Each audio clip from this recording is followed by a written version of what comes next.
Hi అండి, నమస్తే. నేను మీ Lakshmi. Welcome back Rambaba Shastri kitchen. Hi అండి, అందరూ ఎలా ఉన్నారు? బాగున్నారు అనుకుంటున్నాను.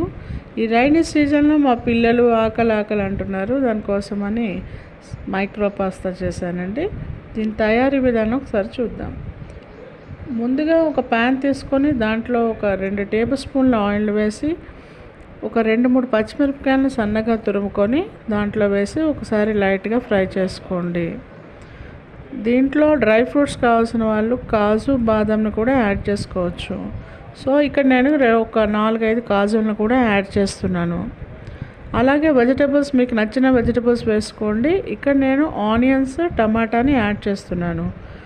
వీటన్నిటిని కూడా సన్నగా తురుముకొని దీంట్లో వేసి ఒకసారి బాగా మగ్గించండి. అయితే టమాటా ప్యూరీ ఉంటే వేసుకోవచ్చండి. లేని వాళ్ళు ఈ విధంగా ముక్కలను కోసి మగ్గించినాక కాస్త అవసరమైతే కొంచెం వాటర్ని కూడా యాడ్ చేసుకోండి.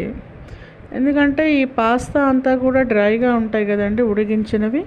వాటికి కాస్త జ్యూసీగా ఏదైనా ఒక లిక్విడ్ ఐటమ్ అనేది ఉండాలి.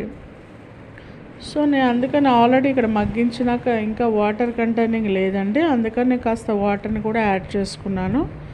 ఈ వాటర్ని అంతా కూడా యాడ్ చేసినాక కాస్త మైనీస్ లేదా పాస్తా సాసెస్ ఉంటాయండి, ఆ సాసెస్ని యాడ్ చేసుకోవచ్చు.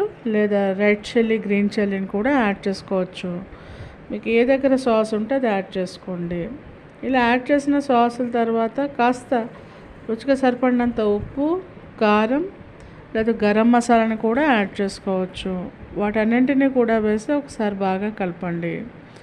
ఇక్కడ మనకి న్యూడిల్స్ పాస్తా లాగే పాస్తా మసాలా కూడా ఉంటుందండి. పాస్తా మసాలాను కూడా యాడ్ చేస్తే కాస్త స్పైసీగా ఉంటుంది. దీన్ని కూడా యాడ్ చేసుకొని వీటన్నిటిని ఒకసారి బాగా కలుపుకొని ఆల్రెడీ నేను ఇక్కడ మైక్రో పాస్తాని బాయిల్ చేసి ఉడికించి పెట్టుకున్నాను అండి. వాటిని కూడా దీంట్లో యాడ్ చేసుకొని ఇంకా టేస్టీగా రావడం కోసం కాస్త చీజ్ స్లైసెస్ని కూడా ఇలా పైన వేసుకోండి. వీటన్నింటినీ కూడా వేసి ఒక 2-3 సార్లు బాగా మిక్స్ చేయండి. ఇలా కలిపిన ఇదంతా కూడా ఇలా జ్యూసీగా తయారవుతుంది. దీన్ని ఒక 4-5 నిమిషాలు మూత పెట్టి ఉంచండి. ఈ మైక్రో పాస్తాకి అన్నిటికీ కూడా మనం ఆల్రెడీ తయారు చేసిన టమాటా, ఈ సాసెస్లు అన్నీ కూడా అబ్జర్వ్ చేసుకుంటాయి. ఒక 5 నిమిషాలు వీటన్నింటినీ కూడా మూత పెట్టి ఉంచండి. అంతే, ఎంతో టేస్టీ అయిన రుచికరమైన పాస్తా రెడీ.